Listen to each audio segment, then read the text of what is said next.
Estamos um pouco atrasados e vou passar a palavra à professora Rita Lobo Xavier, mas antes vou dizer o seguinte: em detrimento da hora de almoço, vamos prolongar, portanto, a continuação deste módulo, de forma a permitir ainda ouvir esta intervenção e algumas perguntas que sejam postas pelos presentes. Sem prejuízo de mantermos o início da sessão da tarde para as 14h30. Portanto, vou passar então a palavra à professora Rita Lobo Xavier. Bem, obrigada, doutora. Pode falar. Pelo menos 10 minutos. Boa tarde a todos. Eu rapidamente queria agradecer o convite da CSA. Tenho que confessar que estou aqui tenho uma grande admiração pelo Sr. João Correia, que acho que de uma generosidade imensa, o tempo que gasta, não ia dizer perde, mas que gasta, que gastou na Comissão e que gasta nesta preparação dos novos textos legislativos. Eu costumo usar uma alegoria, uma metáfora sobre o vinho para distinguir entre a origem controlada, portanto o DOC, que é a origem controlada das propostas da Comissão de Reforma e, portanto, eu venho agora, como se diz aqui, do Norte, e do Norte há vinhas, agora no Sul parece que também há algumas, não é? Do Norte há vinhas e, portanto, a origem controlada das propostas da Comissão de Reforma, para mim, é uma certeza acerca dos enólogos, das castas, dos terroirs, sobretudo dos terroirs, onde nasceram as propostas que passaram para esta reforma. Depois houve aí um vinho a martelo que depois foi introduzido. Isto era a minha introdução para falar sobre a questão da inversão do contencioso. A inversão do contencioso e, portanto, a dispensa do ónus da propositura da ação, que curiosamente também foi a que eu tenho estudado mais e além disso tenho no prelo umas primeiras notas especialmente sobre a suspensão de liberação social, que acompanho com certeza, isto é muita dificuldade, este novo paradigma comportamental. Eu não sei o que é ser um agente provocador ou debatedora, mas vou tentar fazer. Eu fui estudar, portanto, aproveitei, porque continuo a achar que sobre o conteúdo da suspensão de liberação social, aquilo que se escreveu melhor sobre o tema foi o meu pai em 1978 e, portanto, aproveitei para trazer também essa casta,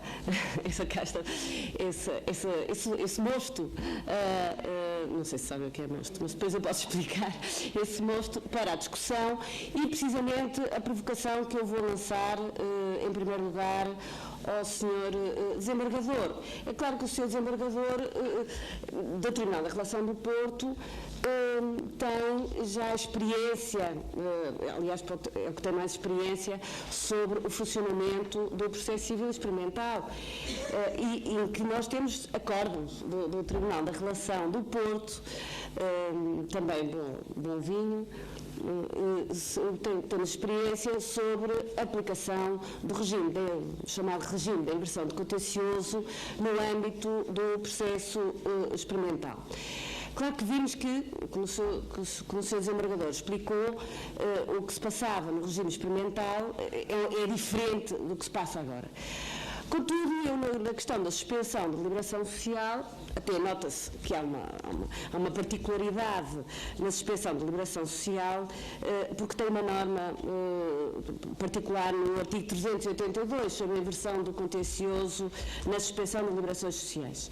Pronto, qual é a minha provocação? Eu tenho muitas dúvidas sobre exatamente a extensão do regime da inversão do contencioso, apesar de lá estar escrito no 376, número 4, precisamente em todos os casos, em todas estas situações, e sobretudo na suspensão de liberação social, porque o Sr. Desembargador referiu que o juiz terá que fazer tem que ir mais além do pedido de suspensão, portanto, o que o requerente no pedido de suspensão requer, portanto, é a suspensão. Ora, se a sociedade a sociedade, estamos a falar de liberação social da sociedade comercial, se a sociedade não propuser a ação, tiver sido invertido o contencioso e não propuser a ação, eu sei que os sócios, de acordo com o 382, todos os outros, número 2, todos os outros sócios que teriam legitimidade para que chamávamos a ação principal, têm também legitimidade para a ação de nulidade ou anulação da liberação social, dizemos nós. Eu sei isto, mas o que fica, em caso de inércia, portanto não foi proposta a ação, esta ação de impugnação, então o que fica é isso, uma suspensão ad eterno. Fica suspensa, é uma medida que é providência cautelar, ou então com esse pedido, pede-se a medida cautelar, ou requer-se a aplicação do decretamento da medida cautelar, e além disso, não sei se isso se prendia das suas palavras, a declaração de nulidade ou anulação. O que é um bocado estranho, porque o juiz vai emitir uma decisão provisória sobre a nulidade ou anulação, e isto que interessa, tendo em conta a nulidade, não é? Porque a nulidade é nulidade, nem precisa de ser declarada. E também lhe perguntava, isto é provocação, foi isto que me disseram para fazer, espero estar a cumprir com lealdade as funções que me foram atribuídas. Também lhe perguntava sobre a dita ação, sobre a propositura da ação do requerido, porque realmente parece que em regra, no caso do juiz ter decretado ou ter decidido favoravelmente o pedido de inversão do contencioso, realmente em regra a ação será, que o requerido terá que propor, a ação será de simples apreciação negativa. Mas neste caso não sei, porque vai ser uma ação em que o requerido vai sustentar a validade, a requerir a sociedade. Ou os sócios que não foram requeridos, mas que agora têm legitimidade para propor esta ação, vai ser uma ação que vai sustentar a validade e não a nulidade ou a anulação. Portanto, eu encontro aqui muitos mais problemas, também não vou dizer mais nada, porque eu estou a dizer que escrevi sobre o assunto e pronto. Esta era a minha... Isto tem a ver, sobretudo, com esta ideia de conversão. Não sei se há aqui, nesta decisão do juiz, ao inverter o contencioso, se há uma decisão também de conversão, de convolução, não sei como é que se pode enquadrar isto. Também eu queria dirigir uma provocação, tenho bastantes dificuldades para dirigir uma provocação ao Sr. Professor Leve Freitas, mas tenho que cumprir a minha função, não é? Então, e a questão é sobre o esquema dos articulados. Eu havia várias coisas que eu não concordava, sobretudo as questões que foram marteladas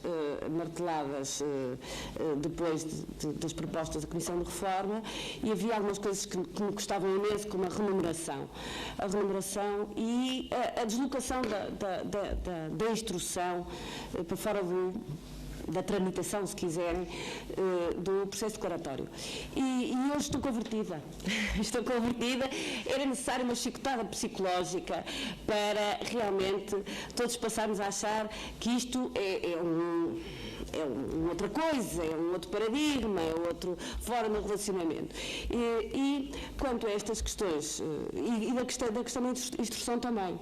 Portanto, é para realmente, se essa questão, a questão da instrução, as questões da instrução, que o Sr. Professor disse com toda a razão, que parece que estão pensadas e estão para o processo declaratório e, portanto, parece que estão de fora, esta ideia entra dentro da cabeça das pessoas, sobretudo das novas gerações, que nem sequer vão ter que pensar como era antigamente, que a instrução não é uma fase. E, portanto, a instrução começa logo na petição inicial. E, portanto, isto é uma coisa que realmente não faria muito sentido estar ali continuar a falar de fases. Eu sei que o Sr. Professor fala, aliás, gasta uma página inteira a dizer, bom, então vamos chamar a esta fase condensação ou saneamento, como é que vamos chamar, e resolver o problema à moderna. Isto agora não há fases. Isto agora é fase inicial e depois fase intermédia e temos a sentença, que isto é a audiência final, obviamente. E, portanto, a vantagem tem esta, quer dizer, não há a instrução começa na petição inicial. E isto é uma mudança de paradigma relacional imensa. Quanto ao esquema, eu também tenho esta ideia, quer dizer, eu agora tenho que segurar os meus alunos, a nova geração, qualquer coisa que eu lhes pergunte, eu já lhes proibi dizer assim, agora, no exame, poderá o juiz admitir este articulado? Pode. O juiz, de acordo com o artigo 6º de gestão processual, o juiz pode tudo. Quer dizer, também não pode ser assim, já os proibi que não podem responder a todas as perguntas sobre o exercício dos poderes e deveres do juiz e uma compressão do dispositivo imensa. Agora, em relação a este esquema, eu perguntava este esquema, quanto ao que o Sr. Professor esteve a falar sobre a eliminação da tréplica, se é que foi eliminada, não é? Se é que foi eliminada. Resulta nas palavras do Sr. Professor, não sei se quer dizer isto, admitir que a tréplica existe, como resposta à réplica. E eu pergunto se isto não resulta, eu sei que o Sr. Professor fez uma interpretação extensiva, mas eu pergunto se isto não resulta de uma remissão que há no artigo 587, número 2, para o artigo 572C, e que, portanto, está irresolvido os seus doutores juízes e os seus doutores advogados realmente, às vezes até fazem um conluio, eles estão a colaborar, às vezes até contra o Código. O Código diz que não há, que há audiência prévia, mas nós juntamos aqui e não fazemos audiência prévia. Estão de mãos dadas, estão realmente de mãos dadas, às vezes até dizer, dizem que não posso apresentar um requerimento autónomo. Então basta que alguém faça assim, tenha aqui um documento e o juiz oficiosamente pede a junção do documento. Portanto, eu pergunto se não é isso que nós queremos realmente, se não acham que acabaremos sempre por o juiz exercer os seus deveres. Eu, por exemplo, nesta questão do requerimento probatório, eu já vi o juiz alterar a data da audiência final por causa dos 20 dias, não é? Portanto, alterou-se, tinha a audiência final com uma data. Se ele alterar a data da audiência final, todos estiverem de acordo, então, obviamente, claro. Portanto, quer dizer, eu sujeito-me a que realmente qualquer pergunta que eu agora faça sobre o processo, os meus alunos dizem assim, se estiverem todos de acordo e o juiz não sei o quê, pronto, isto é gestão processual. Não sei se provoquei suficientemente. Muito obrigada pela vossa atenção.